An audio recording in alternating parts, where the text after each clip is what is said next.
হয়েছে সেটা হচ্ছে এই সংসদ মনে করে ধর্মই পৃথিবীর সবচেয়ে বড় বিভাজন এবং এই মোশনের পক্ষে আমি অবস্থান করছি। আমি 4টি যুক্তির মাধ্যমে এই মোশনের সত্যতা প্রমাণের চেষ্টা করব।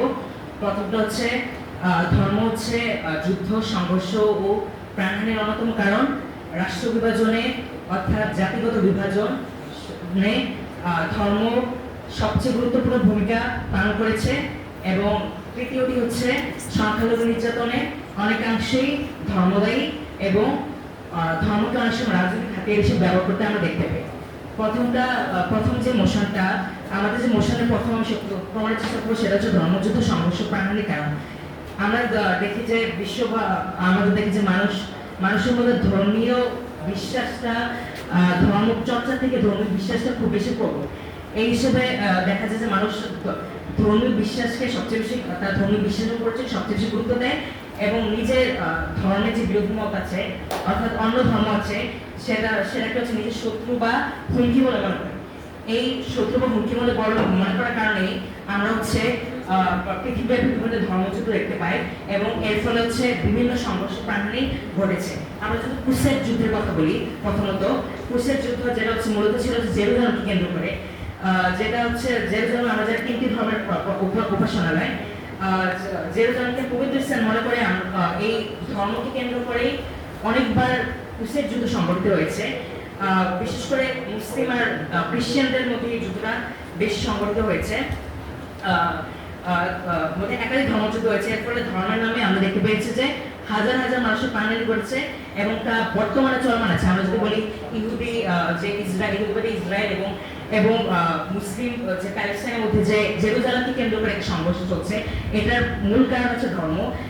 তাই ধর্মীয় যুদ্ধ, সংঘর্ষ ও প্রাণহানির অন্যতম কারণ বলে আমি ধর্মকে মনে করছি। রাষ্ট্র বিভাজন ধর্মের ভূমিকার কথা যদি আমি বলতে যাই, তখন আমরা বলতে হবে যে 1947 সালে দুই দেশের যে ভারত এবং পাকিস্তান দুই দেশের বিভাজন যে ছিল এটা মূলত ধর্মকে কেন্দ্র করে হয়েছিল। আমি যদি বলি যে দুই দেশের বিভাজন ছিল, যারা ইংরেজরা আছে তারা ডিভাইড অ্যান্ড রুল এই নীতি ফলো করে মূলত ভারত এবং পাকিস্তানকে রুল করার চেষ্টা করেছিল এবং এই ডিভাইড অ্যান্ড রুলের যে সিস্টেমটা ছিল সেটা মেইনলি ছিল হচ্ছে ধর্মকে কেন্দ্র করে। এবং এই ধর্মকে কেন্দ্র করে পরে মুসলিম এবং হিন্দুদের মধ্যে দ্বন্দ্ব সৃষ্টি হওয়ার ফলে দেশ বিভাজন হয় এবং ভারত পাকিস্তানের বিভাজন 1948 সালে দেখতে পাই। অর্থাৎ ধর্মের ফলে হচ্ছে রাষ্ট্র বিভাজনের মতো ঘটনা ঘটেছে। তারপরে সংখ্যালঘু নির্যাতন ধর্মের প্রভাব যদি আমরা বলি, তারপরে সংখ্যালঘুদের বিভিন্ন ধর্মীয় বিশ্বাস যদি কোনোভাবে আমাদের ধর্মীয় বিশ্বাসের সাথে, যারা সংখ্যাগুরু তাদের ধর্মীয় বিশ্বাসের সাথে যদি কোনোভাবে কন্ট্রাডিক্ট হয়ে যায়, তখন আমরা দেখতে পাই যে তাদের উপর ব্যাপকভাবে গণহত্যা চালানো হয়। আমরা যদি রোহিঙ্গা সংকটের কথাই বলি, যে বৌদ্ধ সংখ্যালঘু সরকার মুসলিম যে সংখ্যালঘু আছে তাদের উপর ধর্মকে কেন্দ্র করে, তাদের ধর্ম ভিন্ন হয়, তাদের উপর ব্যাপক নির্যাতন চালায় এবং হচ্ছে তাদেরকে হচ্ছে বাংলাদেশে এসে পড়তে বাধ্য করে। এই বাংলাদেশে তাদের যে বর্তমানে যে বাংলাদেশ তাদের এই বোঝাটা বহন করছে, এই সংখ্যালঘুদের প্রতি যে নির্যাতন করা হচ্ছে এবং বিশ্বব্যাপী যেটা হচ্ছে, এটার মূল কারণ হিসেবে আমি ধর্মকেই মনে করছি। এবং চতুর্থ যে বিষয়টা, যে ধর্মকে রাজনৈতিক হাতিয়ার হিসেবে ব্যবহার করা হয়, এটা যদি আমরা বলি এটা সবচেয়ে বড় উদাহরণ হবে ভারত।